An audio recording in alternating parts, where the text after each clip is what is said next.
L'évolution économique contemporaine porterait-elle en elle la disparition du travail salarié tel que nous le connaissons? Certains économistes le pensent fortement, d'autres demeurent beaucoup plus sceptiques. En tout cas, avec la robotisation et l'informatisation, l'avenir de l'emploi est en jeu.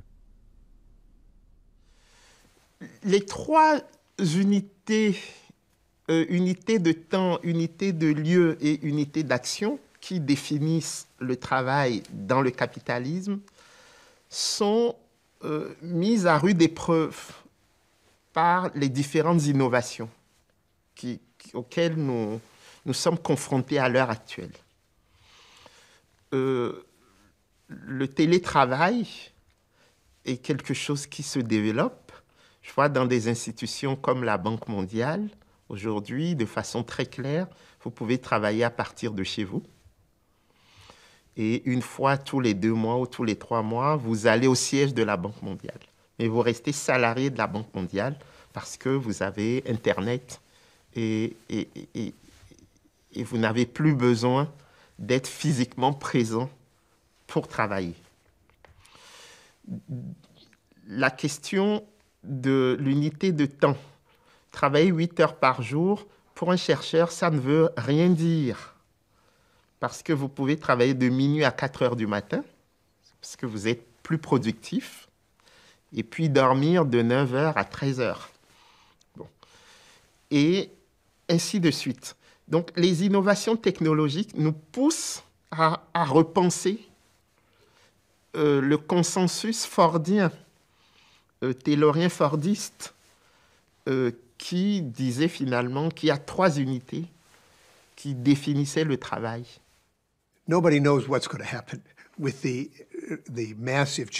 Personne ne sait ce qu'il adviendra avec les changements massifs en termes d'intelligence artificielle.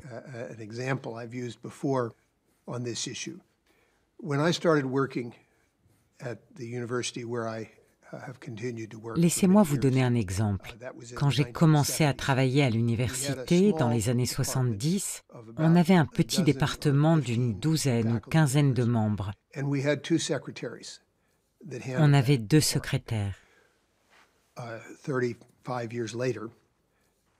35 ans plus tard, il n'y en avait plus qu'une. Une grande partie du travail que faisaient les secrétaires était effectuée par un membre du personnel. Chaque professeur avait son ordinateur et faisait ce que les secrétaires faisaient avant. J'ai fait une estimation. Il y avait eu probablement 100 pertes de postes de secrétaire à cette époque-là.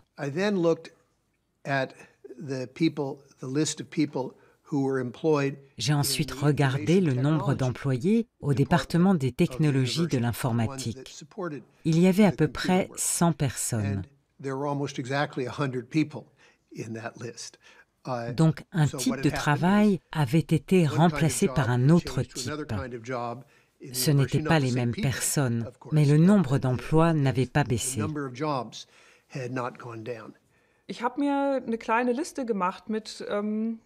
J'ai fait une petite liste thématique qui tend à répondre à la question « Que sera le travail dans l'avenir ?»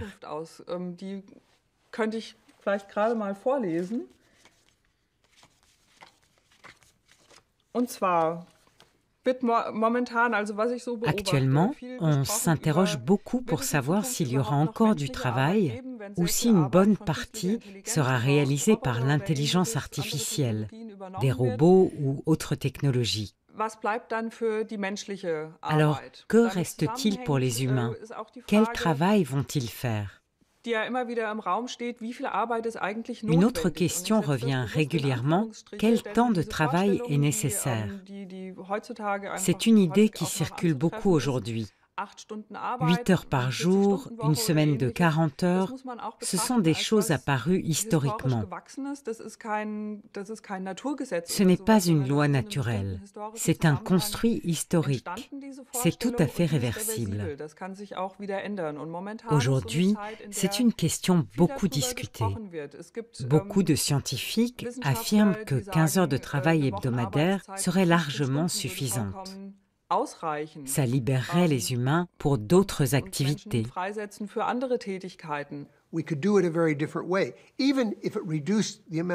On pourrait faire les choses de façon très différente. Même en réduisant le nombre d'emplois, il y a une autre manière de gérer ça. On n'est pas condamné au chômage de masse. On peut simplement réduire le temps de travail. Historiquement, pas dans l'histoire récente, mais depuis 200 ans, il y a une énorme réduction dans le nombre d'heures que la plupart des gens travaillent chaque jour.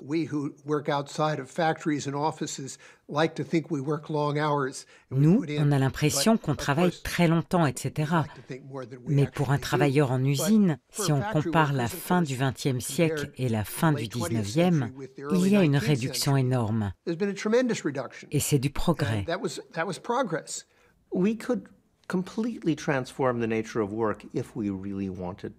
Nous pourrions transformer la nature du travail si nous le voulions vraiment. Une grande partie pourrait être éliminée. Une de nos difficultés est d'imaginer quels emplois pourraient disparaître. Aussitôt, on se dit « Oh mon Dieu, ce sera un problème. Qu'est-ce qui va se passer dans la construction, dans les usines? Les gens n'auront plus rien à faire. » Those people will just be sitting around with nothing to do. We assume an economic system, therefore, where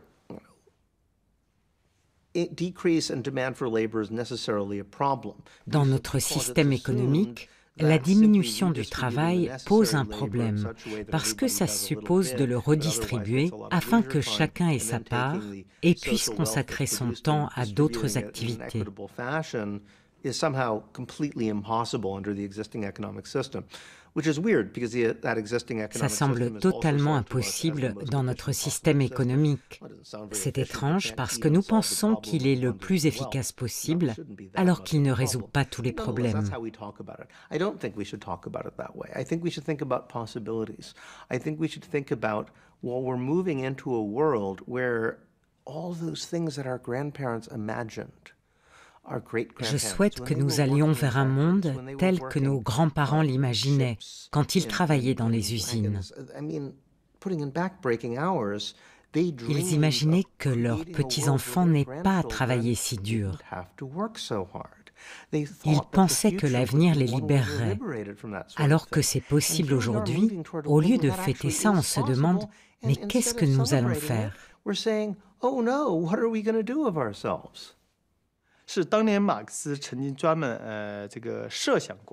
Marx avait imaginé que dans une société communiste, le matin par exemple, on allait chasser. L'après-midi, on pouvait travailler dans les champs ou pêcher et le soir faire des critiques politiques. Là, tout le monde serait libre et aurait un développement complet. Pour beaucoup de gens aujourd'hui, ça paraît impossible à imaginer à cause des problèmes qui se posent. Mais nous sommes convaincus qu'avec le développement de la société, à un certain moment, on n'aura plus besoin de tant de monde pour travailler. Aujourd'hui, on a déjà remarqué que dans le monde entier, du point de vue de la force de travail, 10% environ de la force de travail suffisait à produire les biens dont on a besoin.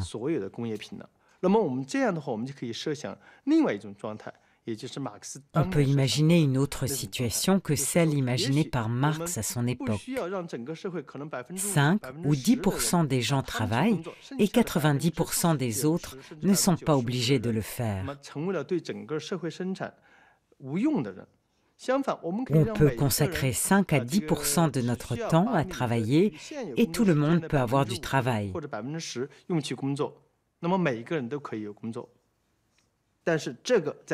Mais dans le mode de production capitaliste, ce n'est pas possible.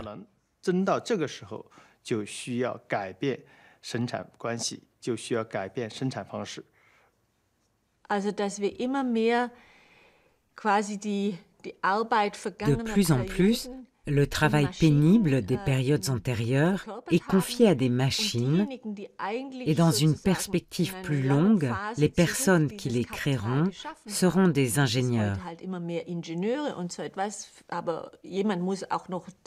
Mais il faudra encore de la main-d'œuvre pour produire le fer, le plastique, les câbles, assembler les robots.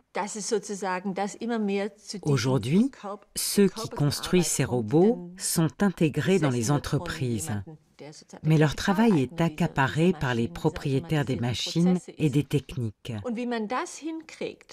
Alors, comment parvenir à faire que les gens continuent à tirer un revenu de ces robots? La répartition des profits va être la plus grosse question pour l'État-providence, car le capital va devoir être taxé, et à partir de là, probablement, un revenu universel devra revenir à tout le monde. Je ne trouve pas ça surprenant qu'on soit en train d'en discuter. Beaucoup de jeunes aujourd'hui n'arrivent pas à trouver un emploi régulier. Ils n'ont que des petits boulots précaires. Est-ce que cela va leur permettre d'ouvrir des droits à la retraite? Was ich mir hier notiert hatte, Lebensarbeitszeit, wie viel Arbeit ist notwendig. Qu'est-ce qu'on va taxer? Est-ce qu'on va taxer le travail humain ou est-ce qu'on va taxer le travail robotisé? Et comment taxer ce travail-là? Ça, c'est des questions très importantes. Un revenu universel sans condition, c'est peut-être un point très important. Les gens qui y sont favorables partent du principe que les humains vont continuer à être actifs, à être productifs, ils vont continuer à travailler, mais pas nécessairement pour un revenu comme gagne-pain. C'est pour ça que l'idée de revenu universel sans condition est peut-être la manière de redéfinir l'avenir du travail. Alors, est-ce que le travail humain, est-ce que le travail de l'être humain est encore nécessaire au capitalisme? On peut se poser sincèrement la question. Et c'est là que l'inquiétude sur peut-être les dizaines de millions d'emplois menacés à la fois par les algorithmes et à la fois par les robotisations se pose. Ce qui amène effectivement la question de qu'est-ce qu'on va faire de tous ces emplois? Bien sûr, qu'est-ce que ça va pouvoir, qu'est-ce que les gens vont faire? D'où l'idée d'où les idées théoriques aujourd'hui qui émergent autour d'un revenu universel, des taxes sur les robots, ou de réduction des inégalités, tout simplement. Ou de la fiscalité, tout simplement, de la progressivité plus importante de la fiscalité qui permettrait de redistribuer les richesses créées à des gens qu'on ne pourra plus faire travailler, peut-être, probablement. Puisque, à part les emplois de service à la personne, le nombre et des emplois très qualifiés, des emplois salariés très qualifiés, il n'y aura peut-être quasiment plus d'emplois tels qu'on les connaît aujourd'hui. Après le travail et l'emploi, un troisième élément interroge notre quotidien, le salaire. Marx pensait que le salaire était un moyen contraignant l'homme libre, le paysan, l'artisan, à venir travailler dans les manufactures. Aujourd'hui, le salaire a changé de statut.